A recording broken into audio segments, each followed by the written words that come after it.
Hello, everybody, and welcome to today's webinar in partnership with the National Cybersecurity Centre. My name is Lisa Chomet. I'm the head of partnership at Charity Digital, and today I will be your host with an amazing panel of speakers alongside me. We will discuss today on basically share tips and insights on how your organizations can best protect itself against cyber attacks and how to achieve strong cybersecurity. For those of you joining us for the first time, a very warm welcome to you, and we really hope that today's panel session and panel discussion will have some meaningful insights. And for our regular attendees, it's very good to have you back. Today's format will be very interactive. The presentation is currently on the platform called Mentimeter. It means that we will run a few polls, about 4 polls during the course of this presentation, which you can answer straight away. You can join thanks to the QR code that you can see on your screen now. And you can also join on menti.com and enter the code that starts with 4 and then join to answer all the questions there. We will regularly post in the chat in case some of you join us late. Obviously, all responses are anonymous. We will be joined by speakers from the National Cybersecurity Centre, as well as experts and charity speakers from Wildlife Trust and Save the Children International. Basically, over the next 40 minutes, I'd say, we will draw on experience from our speakers and guidance from the National Cybersecurity Centre to explore some cybersecurity insights, budget-friendly technology that you can start implementing, considerations that you need when outsourcing IT and cybersecurity services, why we should prioritize cybersecurity even when resources are stretched, and tips on how to implement it, and then plenty of other tools and guidance to protect the organization. Before I start and before I introduce our panelists, a few house rules. The session is recorded, so all the slides and all the resources will be made available in approximately a week's time to all of you. Closed captions are available on the bottom right of your screen. That's right next to the record button if you need them. We will leave some time to answer all of your questions, so about 10-15 minutes at the end. So please pop them in the Q&A section at any time in the Q&A button, and you can upvote your favorite questions. And then the chat function is for everything else. Tell us more about where you're joining from, what experiences you've had with cybersecurity, and some tips. Once you leave the session, you will be prompted for quick feedback. So please do leave your comments and help us produce content that is relevant to you all. Now, without further ado, let me introduce our esteemed panelists. We've got Sophie, who is a resilience officer in the National Cybersecurity Centre. Her role is charity focused, obviously, making sure that NCSC guidance considers the needs of the charity sector, and obviously reaching out and amplifying the cybersecurity message to help the sector safer online. Sophie will be joining us with camera off, but we will be able to hear her and hear all of her amazing insights. We're also joined by Richard Bartlett, who is the strategic lead cyber and data security analyst at the Royal Society of Wildlife Trust. Richard's role is to protect and safeguard the organization in relation to cyber and data security, ensuring compliance with all legislation. He joined Wildlife Trust in January 2022 and has extensive senior experience in information security, mainly across higher education and charities. We're also joined by Gareth Packer, who is the Director of Information Security and Data Protection at Save the Children International, and he is responsible for the delivery of the organization's IT, security, and data protection. He joined Save the Children in 2021 and he's held plenty of other senior IT and management positions in higher educations and other charities. Both of them have great wealth of experience.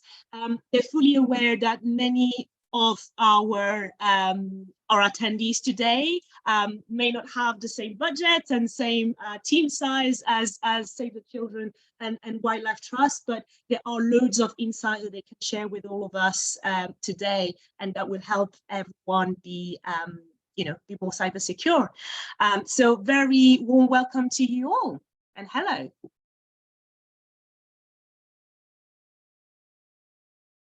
And then you can, Gareth and Richard, you can unmute yourself. Hello.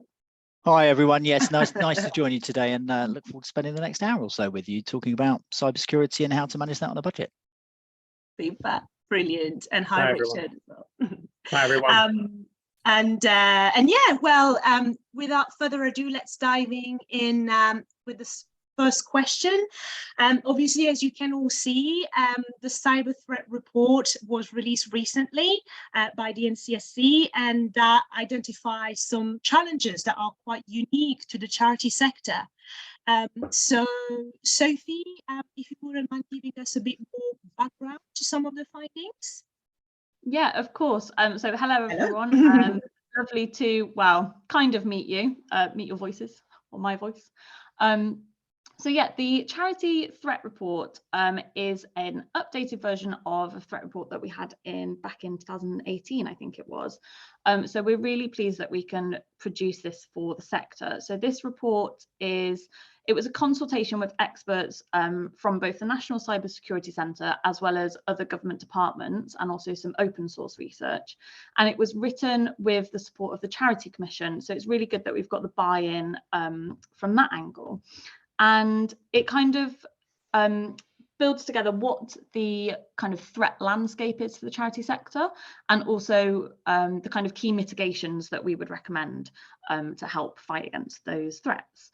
The key issues the charity sector faces when it comes to cyber threat is partly kind of exacerbated by the financial crisis. Obviously, charities are already usually under-resourced, underfunded, so the cost of living crisis is just making this worse.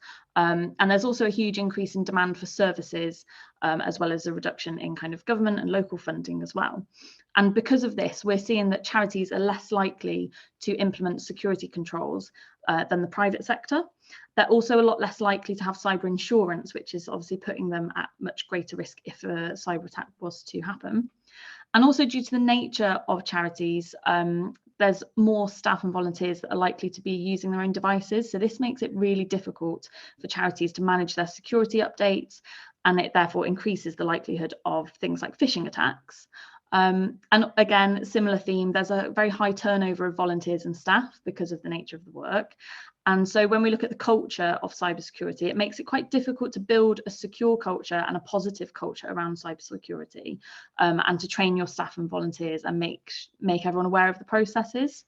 And in regards to kind of the core principles it looks at, it starts at the basic things. So things that are included in our small charity guides, such as password policies, multi-factor authentication, backups and software updates. And then it also goes into things that you could use with your staff and volunteers across the board. So top tips for staff and kind of free training resources.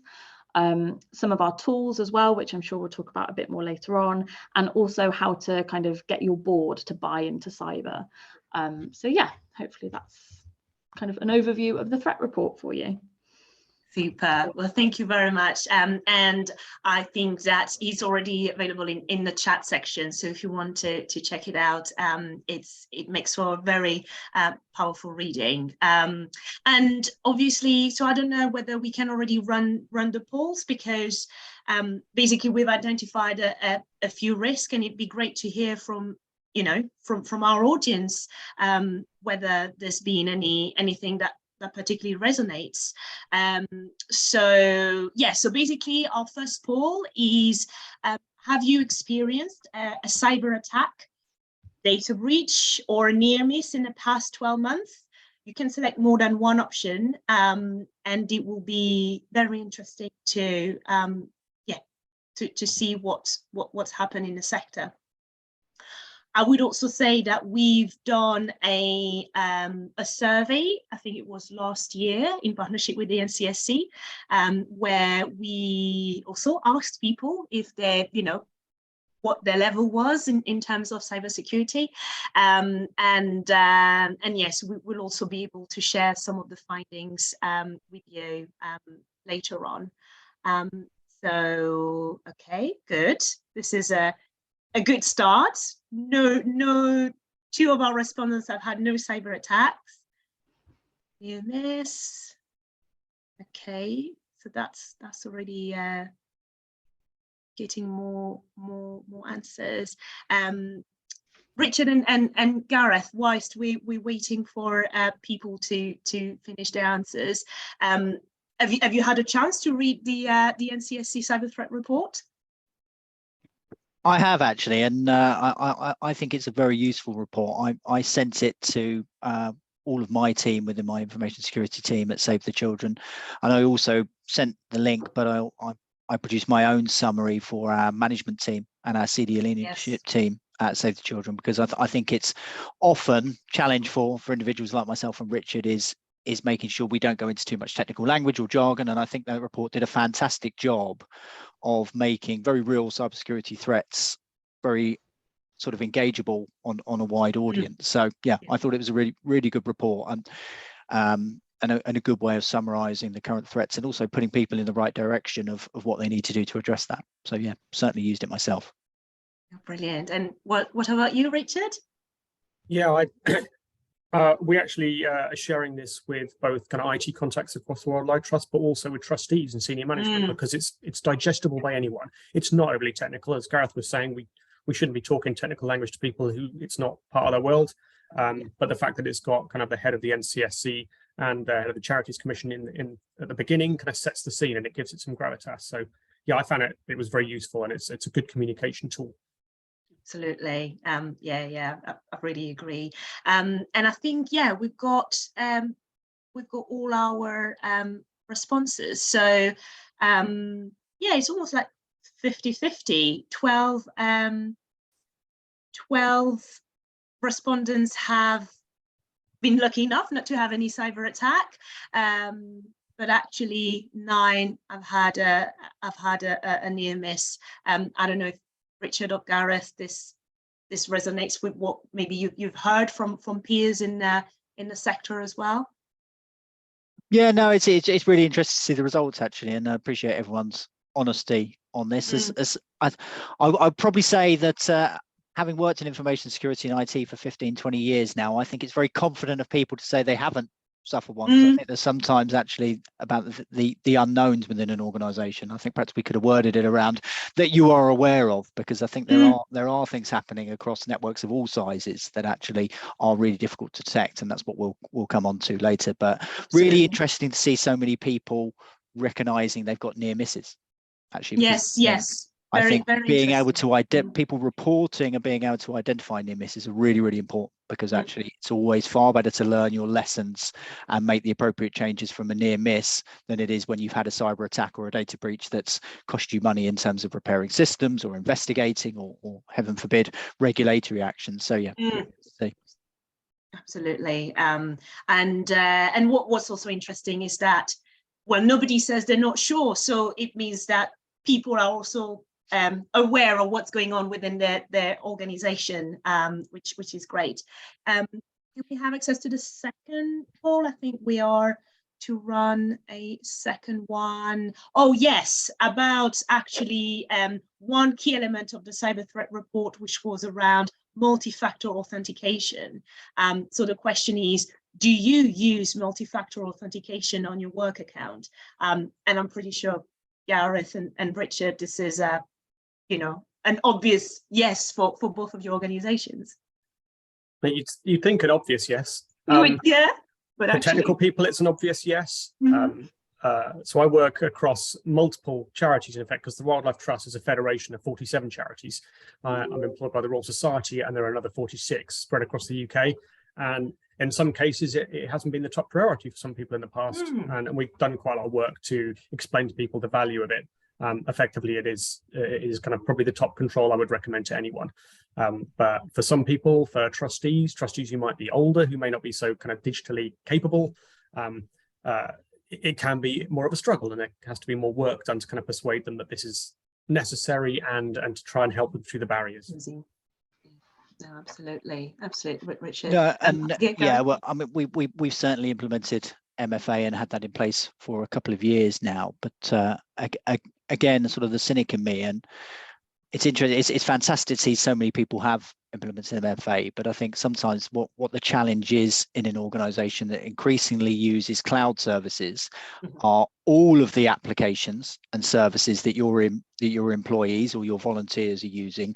Are they all using multi-factor authentication? Because actually, yes, it's fantastic. Most people probably use Office 365 or perhaps G Suite for Enterprise in this sector, and yeah, fantastic that multi-factor authentication switched on for that. But if people are using Trello, and they might be sharing sensitive information on there, if people are using Monday.com, other services like that, perhaps you're using a web-based CRM with quite sensitive information on your donors or your supporters and volunteers, does that have multi-factor authentication enabled as well? Because not all organizations, particularly in smaller charities I've worked in, have what we call single sign-on, so that one password and user account is used everywhere. So certainly something I'll come on to again later. Would, whether you're a trustee or whether you work on IT and you're joining this call, perhaps go back and challenge your IT teams on actually how confident are we that all our cloud services that have got sensitive or critical information on are protected by MFA. Absolutely, that's a very good point, Gareth. Yeah, thank you, and thank you to everyone who took part in both our polls. That was really insightful, and we'll obviously run a couple more later on.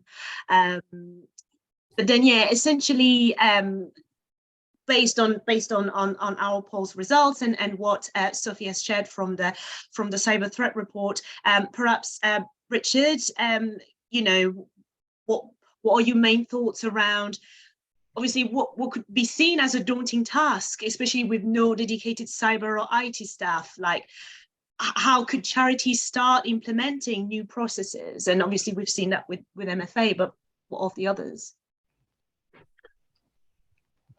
At the beginning, when you're looking at this, the first thing you have to address is not a very technical issue. It is, what do you have? You need to understand what are you protecting, which is, you know, your personal identifiable information, PII of donors and supporters. Where is it? And only when you know what you've got and where it is, then you can start to think about the protections you've got in place. You can, know what you've got, know where it is, know where the most important stuff is, and then say, what do we already have that protects that? Which is a question you can ask your IT team or your supplier. And it's not a technical answer. It's, we have controls to prevent unauthorized access, whatever it is. Once you've done that, you're effectively look to the NCSC guidance, which gives you information about what you can do. No one can go wrong, in my opinion. And I do with charities that range in size from like 10 staff to 250 staff, can go wrong implementing multi-factor authentication, which was the subject of the question earlier. So the people in there who are saying no, I would say without doubt, make that your number one priority to address that lack, address that control, because it removes a significant amount. I would say potentially 90% of the risk for some charities, because unfortunately passwords are easy to guess, they're relatively easy to steal, and having that verification, that thing that forces someone to move away from just being able to steal or guess a password to having to physically have something in their hand, which means the attacks, which largely come from places outside the UK, can stall. And if you can employ MFA on anything that's publicly accessible, and you can keep all your software and your hardware up to date, you've probably dealt with the vast bulk of your information security risk. And neither of those two things are a huge hurdle. They're also not hugely expensive. The barriers here aren't financial. They're really kind of knowing what you can do. There are amazing charity discounts from Microsoft and from Google. So the issue here is knowing that you need to do those things and then getting them implemented. Yeah, absolutely. Establishing your baseline and probably practicing good cyber hygiene as well. But more importantly, like you were saying, Richard, is there's no bad start. There's definitely, if it's just about listing on a Word document all the processes, what's going on when it comes to cybersecurity within your organization, that's already a great start. And obviously, once charity has assessed their current baseline, really need to take action to make improvement. And maybe Gareth, you can maybe give us some examples or some insights into, you know, how to actually implement this. Yeah, no, of course. So I mean, and I agree with everything Richard said on that. I think it's really important to actually work out what you're looking to protect. And I think actually probably one thing that is quite easy for everyone to implement is that kind of threat analysis, or just sort of threat management of thinking what is actually important to our organization. Are our crown jewels our CRM? Is it actually a database with all our donor information on things like that, and then plan accordingly? I suppose from my experience, certainly at Save the Children and other charities, MFA implementation is really important. And as we saw from the poll, actually, I'm not going to spend a lot of time on that because it sounds as though everyone has got that message, and it's great to see so many organizations are now implementing multi-factor authentication on their primary work accounts. I think, again, what is a priority to you will depend on the type of organization you are. So for myself, as the Chief Information Security Officer of Save the Children, we operate globally in some very difficult circumstances and things like that. So one threat for us was around device security. We have people operating in situations where people are quite often robbed or may have to abandon computer hardware because of emergency situations. So how do we protect devices? One way, we've actually migrated everything to the cloud. So generally people don't store any information on a laptop. So even if that laptop is compromised, then, well, you're not too worried because everything is in SharePoint, everything is on Teams and things like that. But also what we've done is implemented device encryption through Microsoft using BitLocker on all of our laptops, so that when a machine is lost or stolen, and hopefully you don't get as many lost or stolen laptops as I do in your organization, but because of the nature we don't have to worry about reporting that to the Information Commissioner's Office. We just check very quickly whether that device was encrypted. And once we've done that, yes, it's a financial loss, which is obviously a challenge for any organization, regardless of your size, but it no longer becomes a cybersecurity worry or a data protection worry. Yep. because you've got that assessed. I think one thing, and I think certainly coming from, as said in my introduction, obviously I work at a fairly large charity now, but I have previously worked at smaller charities in IT and information management roles. And the first thing I've always done about when starting a cybersecurity program is look at awareness and training. Mm-hmm. And actually, because yes, you can go out and spend a fortune, you can get some snazzy partners to come in and build a platform or run some great webinars, but you can do a lot. I think the first round of cybersecurity training I ever did was visiting our projects all across London and the Southeast with just a laptop, and I would do a half an hour, 45-minute session talking about the basics of cybersecurity and information security with a PowerPoint slide, and try and get people engaged in that. I've obviously progressed, and we've now got nice infographics and online training courses, but actually I think you can provide training and awareness regardless of the budget. And I think certainly one thing, and I've just had the results actually through from our latest one, that's been a real success for us is implementing phishing training for all our staff. So we have a mandatory information security training course that everyone does online annually. But last year we introduced a specific module, only takes 5-10 minutes for people to complete, on how to spot phishing emails, how to report them, what to do on that. And around the same time, we started running a simulated phishing campaign.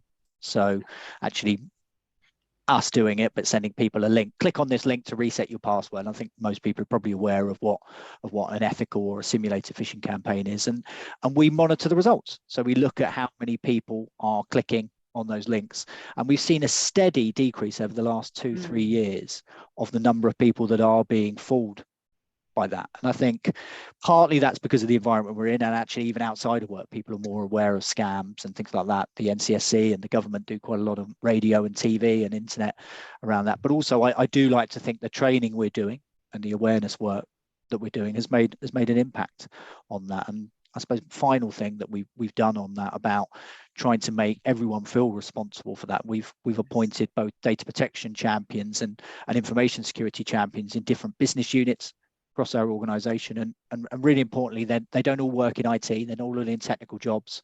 They're not cybersecurity experts, but they know where the guidance is. They know a little bit more about signposting people, and also even if it's just, often say to people, well, what can you do? Well, when you have your weekly team meeting, just talk to people about some recent threats. Just say, actually, we're seeing a lot of these types of email at the moment. Be really careful, or or don't visit these sort of websites and things like that. And it's just sometimes around just not just once a year running a single training course, but keeping it in people's minds, whether it's a bulletin in your weekly newsletter or your monthly newsletter, just saying, oh, just reminding people about the risk of phishing, or you might just do a small article in your organization's newsletter on choosing a strong password. And you don't need to be a cybersecurity expert to design this training, because there's so much available online. Actually, some really good guidance, whether it's from the NCSC or even vendor websites sometimes of how do you choose a great password. So there's certainly things you don't need to spend a fortune on to do that. Yeah, absolutely. I agree, Gareth, and it can be as simple as we usually do that at Charity Digital, because we have an amazing customer service team that deals with, unfortunately, loads of frauding email and phishing emails, and they regularly post in our Teams chat. They say, "Oh, careful, we've received that," and that seemed to have circulated across different members of the team. Just be more aware, or I've received that, is it genuine? So having that conversations going with the rest of the organization can already keep people aware. And a question to you, Richard. Obviously Gareth outlined some of the training. Is that something that you've also implemented, or other parts of improving cybersecurity at WhatLife? Yeah, so we it's one of the foundational measures that we put in. So we prioritise multi-factor authentication for any publicly accessible service, patching known vulnerabilities in particular, but just patch everything. Run your software updates automatically. And then the number 3 thing was training and awareness, and it was trying to make sure that the training we did was easily digestible, because everyone is working, 2 or 3 jobs sometimes. People have multiple roles, and even the IT people in some of the wildlife trusts are, they're the IT and operations manager, so they have a limited amount of time to spend on it. And we wanted to make sure that everyone got something that was really easily digestible and usable quickly, rather than kind of a 45-minute in-depth training course you have to do once a year that talks about lots of different technical stuff that doesn't really help you as a user. So we wanted to make it really usable information. And those, the awareness is the thing that saves us. So there are technical defenses that we as technical people can put in place, like firewalls, phishing protection, stuff like that. But ultimately something generally will get through, and if it gets through and someone looks at it and goes, well, the CEO doesn't normally want to buy gifts for everyone, and he doesn't normally ask me to call him on WhatsApp, then the person who spots that and flags it to IT, they are one of the defenses. So that awareness is really key. And I think people like it. If you say to someone, if you get it wrong, if you click on the link, don't worry about it. That's not your fault. Yeah. There are criminals trying to con you, and they're quite clever. Always tell us if you have a problem, or if you're worried about something. And if you think something's a bit, don't think, oh, I can't waste their time. If you have a supplier or an internal team, flag things to them. And that's part of our awareness program, is to make sure people can do that. Yeah, no, absolutely. Yeah, it's about nurturing an environment where people feel confident and trusting to report anything that they see, and that they know they'll be listened to and action would be taken. I think we have a following poll, and that's more, that's quite related to what we were saying, is about, how do you engage your teams and more especially your board. So that's the following slide. If you can. Yeah, brilliant.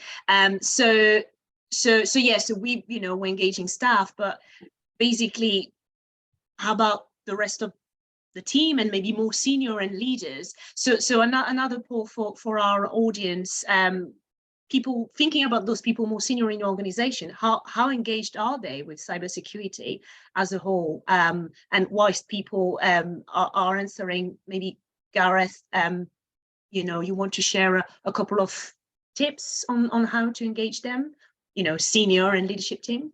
Yeah, of course. And I think we touched on it earlier on. It's about, I think certainly for professionals like myself and Richard, it's about when we do engage with senior management teams, about making it personal to the organisation. So don't go in just, I find sometimes cybersecurity professionals spout a lot of statistics around how many attacks in the last month or how many different types of ransomware strain there are. And I think it's more around actually thinking about, like I said earlier, about your organisation. So speaking to the board, look, we've got a CRM that's got 2,000 supporters, personal information on.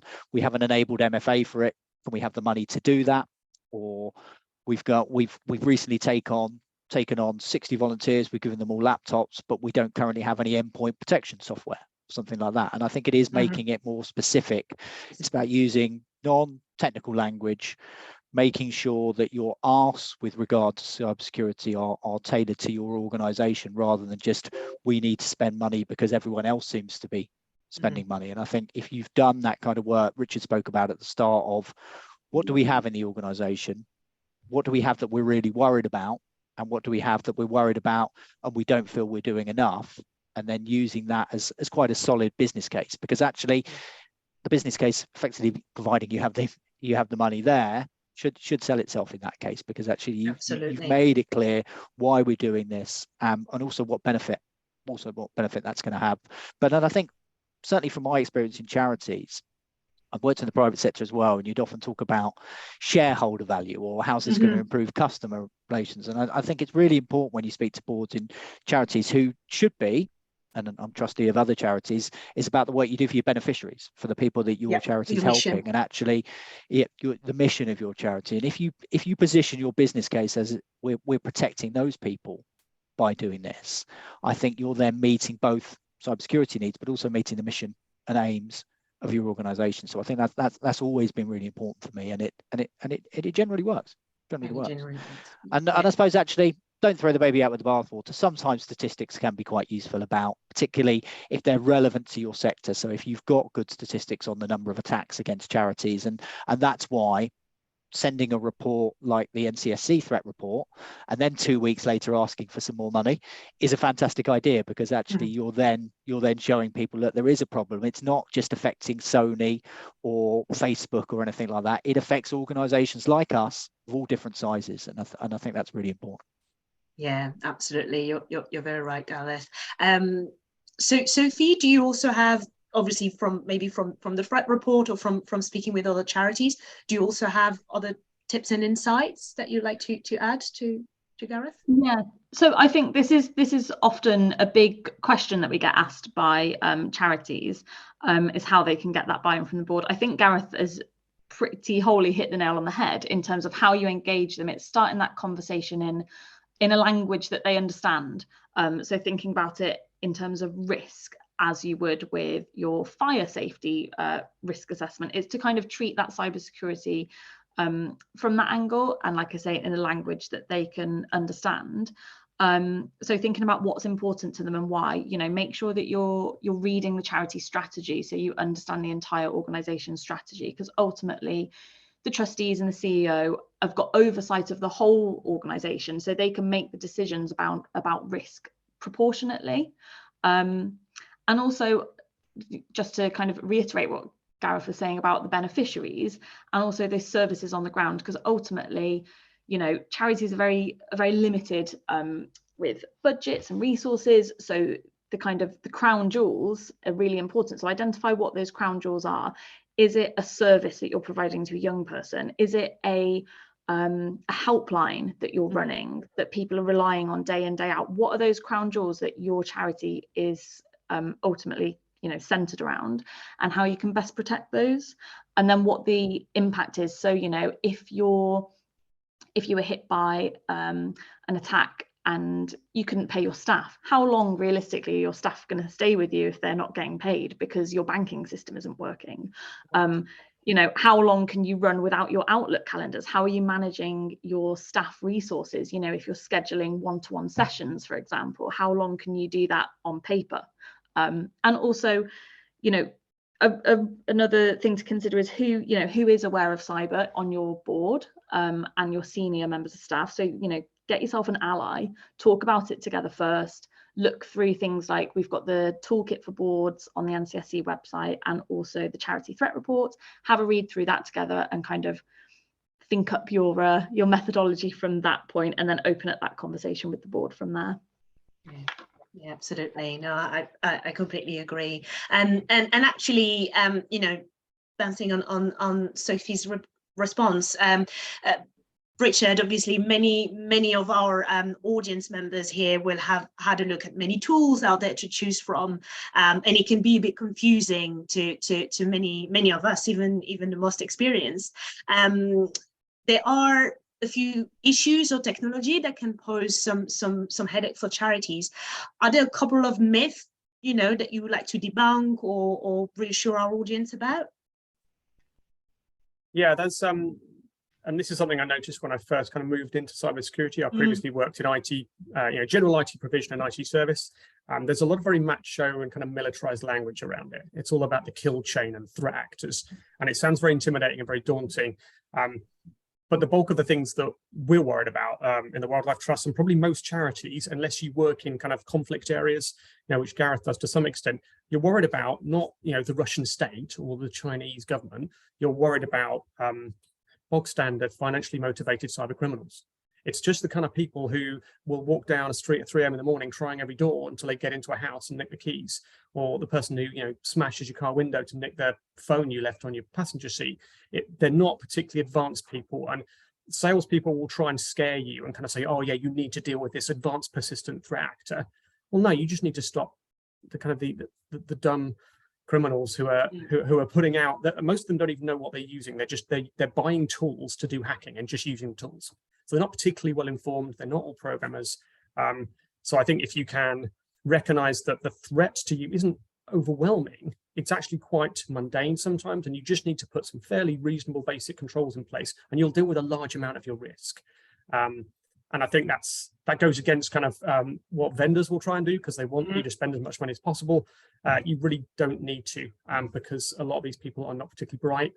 There was recently 7,500 servers were compromised by a recent incident with VMware, and the people who wrote the ransomware, so this is something that tries to get onto your system and encrypt everything, they broke the encryption. Didn't work.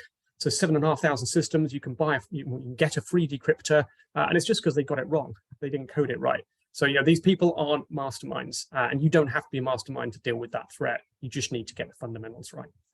Absolutely. No, thank you, Richard. And obviously we've talked about maybe complex tools, but there's probably free tools that can enable charities to strengthen their cybersecurity and to get started. Maybe Gareth, you have some tips on that?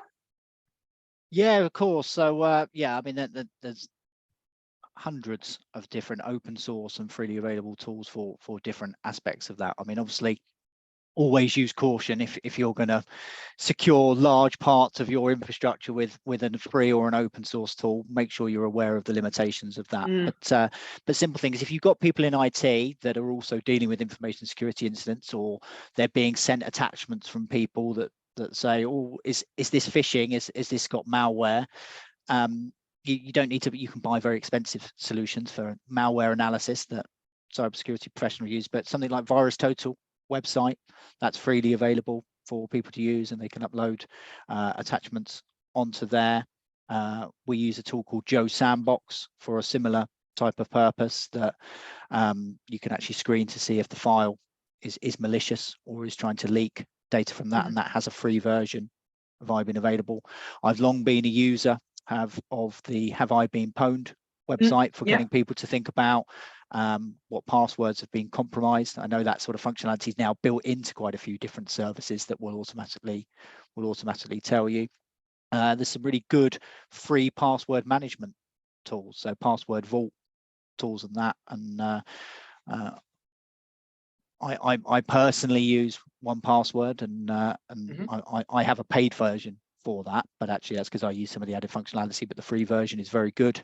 And tools like KeyPass, which are completely open source, are really useful for implementing that kind of password vault type of functionality. So there are some really good tools out there. I don't know, Richard, if I think we were having a chat about this before, what free tools you've used that you think might be applicable to a wider audience.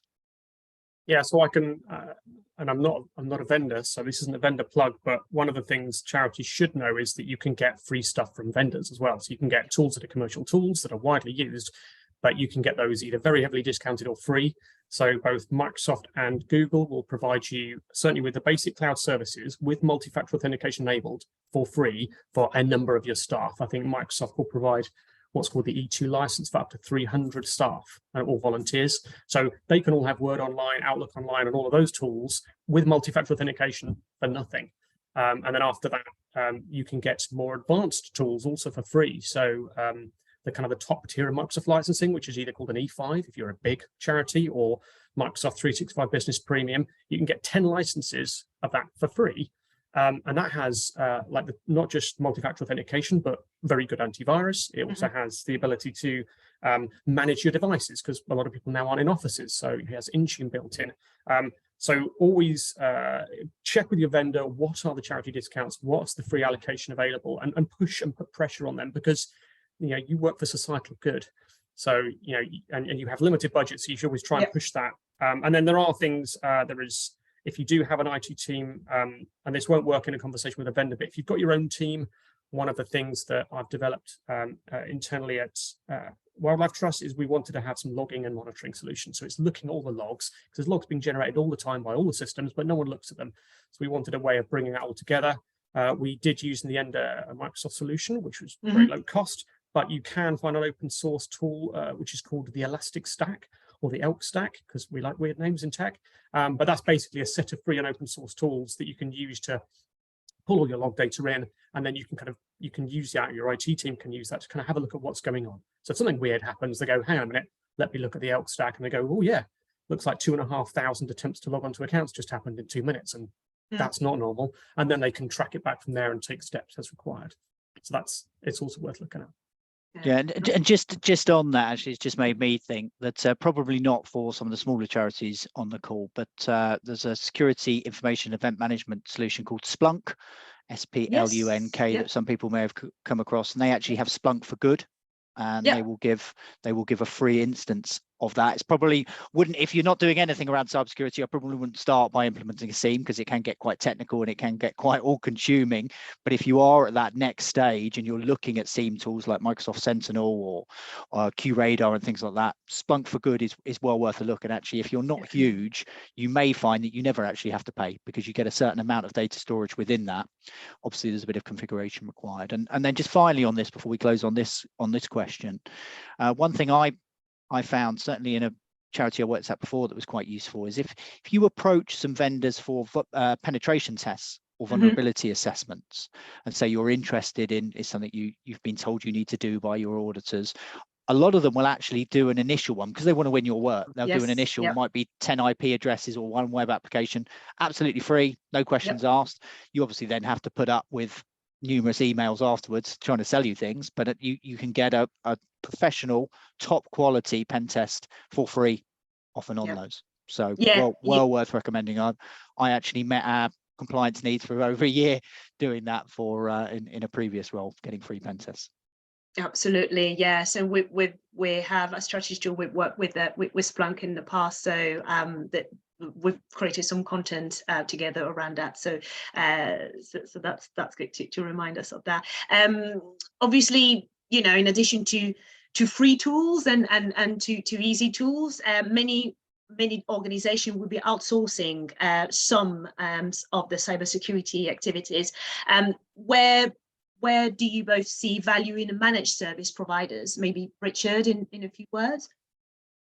The Wildlife Trust as a movement relies a lot on third parties. I think almost every trust uses, and the Royal Society also uses third parties. I would say the one thing about a managed service provider is the quality of service you get is dependent upon the skills of the people in that company.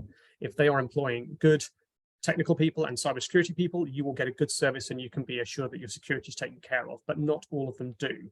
Cybersecurity skills are in short supply, which means the demand exceeding the supply means that the salaries go up, and some smaller MSPs struggle with that. Not all of them. I've come across larger providers with bad security provision, and I've come up with smaller providers who are really good at it. So, but it is something to be aware of. Don't just assume that they're all created equally. Try, if you can, and find a way of understanding their capability, which might mean you need someone with a bit more expertise to maybe assess that supplier on your behalf, or to ask a couple of questions. Absolutely. And Gareth, if you want to add to that? Yeah, no, I'd agree with that. I have used managed security service providers in the past, both on a small scale for specific pieces of work and larger scale. And I think, again, it needs to be based on your threat assessment and that gap analysis of what do you want to achieve? Can you achieve that using internal resource? Or actually, because you sometimes do with an information security function, and I've learned from bitter experience, sometimes you do need to build a critical mass actually to achieve a lot, because sometimes you bring in a single information security officer and they are swamped because they're trying to manage bits of data protection impact assessments. They're managing incidents as they come in. And if you expect them to do development work about threat detection and implementing a SIEM or endpoint detection and response, it can be really challenging for them. So in certain situations like that, you can probably get more bang for your buck, so to speak, by going to a managed security service provider. I think sometimes you do need to use caution. I think most big names are quite ethical in terms of selling services that a charity genuinely needs, but not always, actually. And in my role, so Save the Children International, we have 30 fundraising members all across the globe from different countries, and they are of different sizes. And quite recently, I was speaking to them about a solution that someone was trying to sell for them that I probably wouldn't buy for an organization 10 times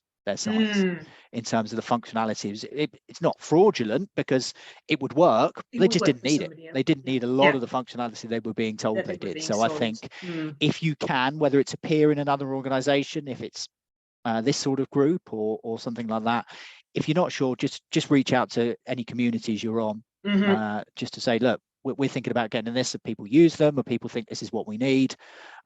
So yeah, just absolutely. It is an answer. It's not the only answer, but I certainly wouldn't say no, because it is the right answer for some organizations. Exactly, depending on what you need. And obviously, and as Sophie can probably concur, outsourcing services doesn't mean outsourcing responsibility.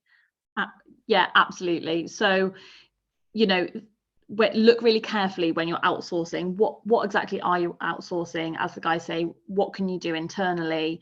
And who you're outsourcing it to. Look for those red flags and just consider things like your insurance. Have you got cyber insurance? Have you got other insurance that would cover that? And understand that if there was a data breach, although you're outsourcing your services, ultimately, if you got hit with a fine or if you got hit with any kind of penalty, that's going to come back on the charity. It won't come back to your cybersecurity provider. So just bear that in mind whenever you're outsourcing anything, I guess. Oh, absolutely. No, thank you very much for that. At Charity Digital, we're also launching a pilot program for as you know, managed service providing some services for cybersecurity and Microsoft. So we'll put that in a resources tab as well if people are interested. It's a pilot program at the beginning. But yeah, we're very interested to see how, what charities are actually needing and having that conversation with them, rather than having some offers that may not be suited for what they need. So yeah, we'll keep everyone updated about that. And actually, Sophie, building on that outsourcing thing, once a charity has done their baseline, they know they're using free tools and other tools to be cyber secure, is there anything additional that the NCSC would advise people to add or to consider? Yeah, so I think across the board, when you're looking at your cybersecurity, there's a few things to kind of have in the back of your head when you're going through this. So firstly, I'd say make the most of what you've already got. There's a lot of free tools out there, there's a lot of cheap tools out there, but just ensure that everything is configured in the most appropriate way for your organization. So consider how your organization is using these tools, and don't assume that the relevant settings are automatically going to be switched on by default. So you might need to go in and just kind of reconsider how things are set up. And also create a response plan as well. So when you've got everything in place, or as you're implementing all of these strategies, look at creating a response plan where you'll have everything that you need to know should there be a crisis. There's some really useful information on this on our website. So you're going to want to record things like your key contacts, your service providers, your IT support. So consider what information you're going to need to know. so if, for example, you're hit by a ransomware attack, your seniors can look at this crisis plan and make quick decisions about, for instance, which services to switch off so that other parts of your network don't get infected. And you should also really be testing this plan. So the same as you would with any risk assessment, or, you know, as I referred to earlier, like a fire evacuation plan, you're going to be periodically testing your fire evacuation. So do that with your cybersecurity as well. We've got something called Exercise in a Box on the NCSC website, which has loads of different exercises you can use to kind of help facilitate this, depending on the size of your organisation. And then I think finally, just to reiterate that point around the culture of cybersecurity, and make sure it's a positive environment where people are feeling confident to report things. Also, if you can get people at the top, you know, if some of them have been victim or nearly fallen victim to a phishing attack, get your CEO or your seniors to speak out about that and encourage other people to come forward if they've made a mistake. Yeah, absolutely. It happened to us a few years ago. We were a victim of a cyber attack, and we actually did a webinar about it and shared our journey. But yeah, well, thank you very much to all of you three. This was a very interesting conversation. I know there's been loads of questions being answered already, but yeah, let's dive straight into questions. We've got one from Simon, and I think Richard would like to answer that one. Is Microsoft Defender a viable antivirus option for a medium-sized charity, or is there an advantage of using a separate third-party product? I'm happy. I'm sure we both have a view on this. But yeah, I mean, if you would have asked an information security professional 10 years ago around whether or not you should use Microsoft's endpoint protection, they'd probably shake their head and go, oh no, never. They have invested a lot of time and money in improving, and actually Defender for Endpoint, which comes as part of Microsoft E5 or E3 with security add-on, is a good endpoint detection and response tool. It is comparable, which is why it has won a lot of market share from some of the more established endpoint protection and endpoint detection and response vendors. So yeah, I think it can be the right solution for organizations of all sizes. I don't know if Richard, you're going to come in and completely disagree with me now, but be interested to hear your view. No, I would. So over the last 2 or 3 years in particular, so there's two Microsoft Defender products. There's Microsoft Defender Antivirus that comes with your Windows 10 or Windows 11 laptop or PC, and that's the built-in one. And that in itself is okay. I wouldn't suggest that's the only protection you have. Microsoft Defender for Endpoint takes that initial product and just beefs it up a bit, and it is an extremely good product. I've spoken to quite a few incident response people who work in cyber insurance. So they're the people who get a phone call at 3 in the morning when it's all gone wrong. And they basically said the difference between an organization having a breach, but then closing it down quickly and evicting the attackers, and a complete trash fire, has been good endpoint protection products. And one of the products that they have mentioned to me is Defender for Endpoint, and that's in the last 2 or 3 years. So I would say if you can get that as part of either Microsoft 365 Business Premium for non-profit or E3 or E5 licensing. Yeah, absolutely. But saying that, just looking at your question, actually, ESET is a good suite as well. ESET is a good suite, the one you're currently using. But yeah, if you're moving to E5 licensing, often it is a difficult decision not to use Defender for Endpoint because you've got that included. So exactly. No, thank you both. And obviously going through a question, we've already got quite a few, but we still got time to answer some more. So please drop them in. I just wanted to share some of your answers to some of the previous questions. Somebody was asking, obviously, the NCSC, whether there was some words of encouragement and some support to encourage big providers to provide SSO services for smaller subscriptions. Actually, maybe Richard or Gareth, could you just quickly explain what SSO stands for, because maybe some people are not familiar with it. Yeah, it stands for single sign-on. So that's single sign-on. So that's the ability to use one username and password to log into multiple services rather than having to keep entering your username and password for everything. So absolutely. So would Okta be an example? Yeah, Okta or Ping are examples of single sign-on solutions, and you can do it through Microsoft Azure as well. Absolutely. No, thank you with that. And Nicola was asking about any online training that is affordable. Obviously, the NCSC has got very good resources, and Charities Digital has got quite a few different sort of pieces of content to help with that. Yeah, yeah. And I would say on that, it depends on what you've got. If your organization already has an LMS, a learning management system, that you can import something what's called a SCORM file, which is a way of uploading. And a quite affordable way of doing online cybersecurity training is actually, I'm happy to sort of discuss offline who I actually use, but there are some quite good small organizations that will produce bespoke content for you. And that can work out quite cheap compared to buying a whole platform with a lot of training you're never going to use. There's some big providers that will offer you 200 different cybersecurity modules on things, which I can't imagine ever wanting someone to do 200 different as much as I love cybersecurity, I wouldn't ask anyone to do 200 different training modules. But that there are some produce some bespoke content, and then you can put that on as a SCORM module onto your existing LMS. So that's also another thing to consider. Yeah, absolutely. And thank you for that. And actually, Richard, you answered Tracy's question in the chat, which was, can password solutions be hacked?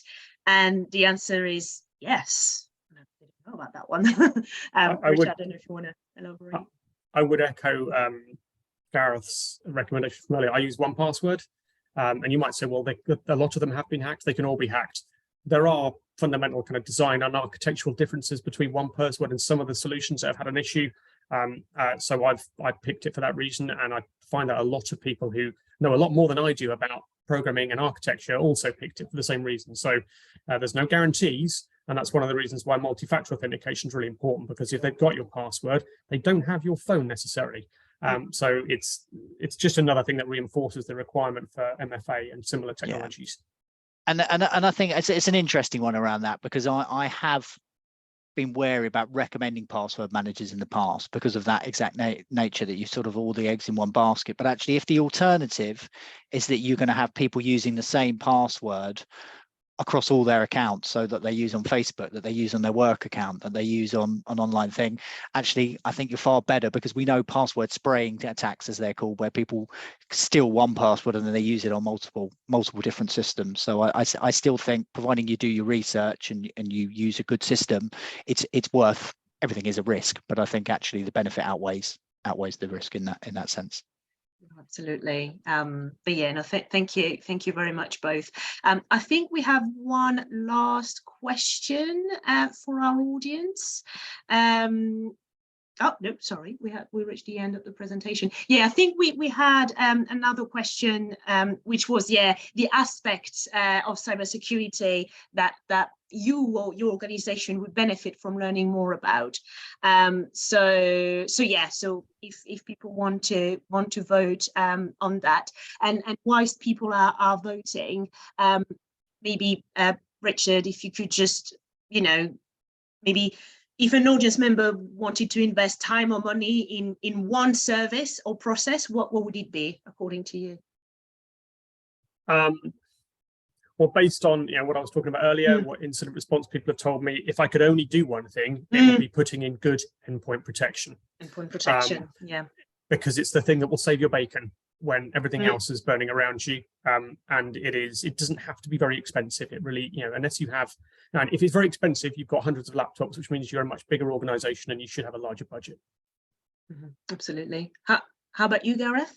I'm going to echo what Sophie said earlier. So when I started in information security years ago, I thought I could stop every hacker in the world. If I had the right technology, I had the right processes. You can't, if someone really, really wants to get into your system. So one thing that everyone should do is cyber resilience. Think about what you will do as an organization if things go wrong. And actually, good PR as opposed to good technology will often get you out of a data breach just as easily. So absolutely. Yeah, I fully agree with that, Gareth. I think more eyes that you can have on the ground, more staff and volunteers that are just trained in the basic is only gonna, that's gonna be your biggest kind of defense, as I think Richard and Gareth both said earlier. And I'd probably say your next port of call after this webinar, if you head to the small charity guide on the NCSC website, that will give you a lot of those basics that you can train your staff and volunteers in, that are going to kind of mitigate all of these threats, and get you set up for the next level of protection that we've been speaking about today. Yeah, it's quite interesting to see these preferences, because obviously the more feedback we get from people, we know how to shape the NCSC guidance, and we know how to shape our future events based on what the sector needs. So yeah, please everybody, if you can give us your feedback for what you'd like to hear about next time, that would be awesome. And quite interested to see monitoring log files, because I see some quite experienced people sometimes struggle on that, on what they should. Everyone knows they should be doing it, but what does it actually mean to monitor log files? So interesting one. Yeah, really good. I know, we're really good. Well, we've reached 2 p.m, so that's all we'll have time for today. Thank you very much, Gareth and Richard, for sharing all your experience and expertise, and thank you very much, Sophie, as well, from insights from the NCSC, and from sharing your expertise as well. It was really interesting. We got loads of questions, and you've been amazing at answering them, as you were also answering my questions. So it's been really a great pleasure to welcome you all three. Brilliant. Thanks, everybody. Thank you. Thank you. Bye. So yeah, thank you very much. We hope everyone enjoyed the session. Obviously, it was a little bit different with Mentimeter, but we hope you found loads of helpful tips and insights, and will be better armed and better prepared when it comes to cybersecurity and making it more cyber secure for your organization. Like we said, we have a lot of content aimed at cybersecurity that you can find on our website.